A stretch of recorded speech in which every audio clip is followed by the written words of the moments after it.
সিলেটের কোম্পানীগঞ্জ উপজেলার ভোলাগঞ্জ সাদাপাথর এলাকায় লুট হওয়া মূল্যবান পাথর উদ্ধারে অভিযান পরিচালনা করেছে দুর্নীতি দমন কমিশন।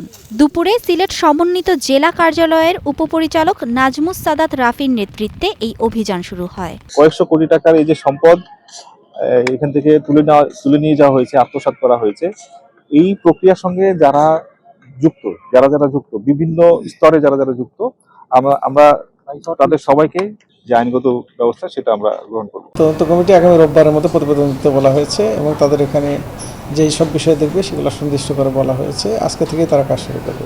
এই বিষয়ে নিয়মিত আমাদের অভিযান পরিচালিত হয়। অভিযানগুলো হচ্ছে একই সাথে আইনানুগ সকল কার্যক্রমও চলমান রয়েছে। আমরা ব্যাকআপ যেগুলো রয়েছে যেমন ক্রাশিং মিল, বিদ্যুতের সঙ্গে বিচ্ছিন্ন করা ক্রাশিং মিল অপসারণ, এগুলোও কার্যক্রম করা হয়েছে। একই সাথে সব কার্যক্রম আমাদের চলমান রয়েছে।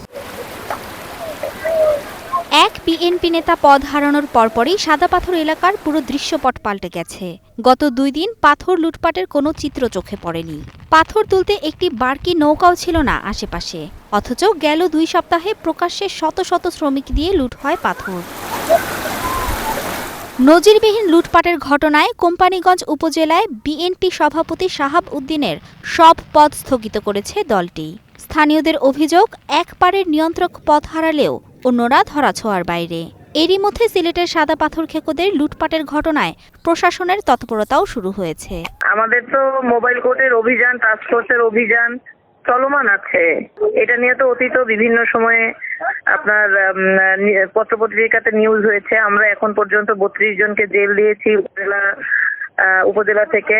এর বাইরে 6,50,000 টাকার অধিক জরিমানা করা হয়েছে। 1000-এর উপরে বাড়কি নৌকা ধ্বংস করা হয়েছে। স্থানীয়রা জানায়, লুটপাটের সঙ্গে জড়িত রয়েছেন সাদাপাথর ও রেলওয়ে বাংকার এলাকার পশ্চিম পাড় ও পূর্ব পাড়ের মানুষ।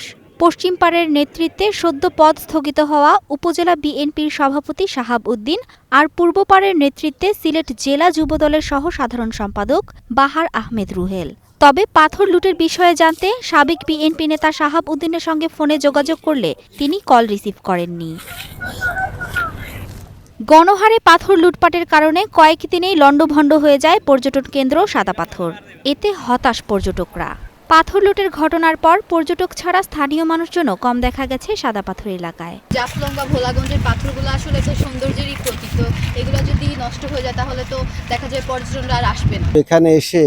এখানে কোনো সৌন্দর্য পরিলক্ষিত হয় নাই। আমি যেখানে দাঁড়িয়ে আছি এখানে থেকে পাথর চুরি হয়ে গেছে, সরকারিভাবে উত্তোলন বোঝা যাচ্ছে।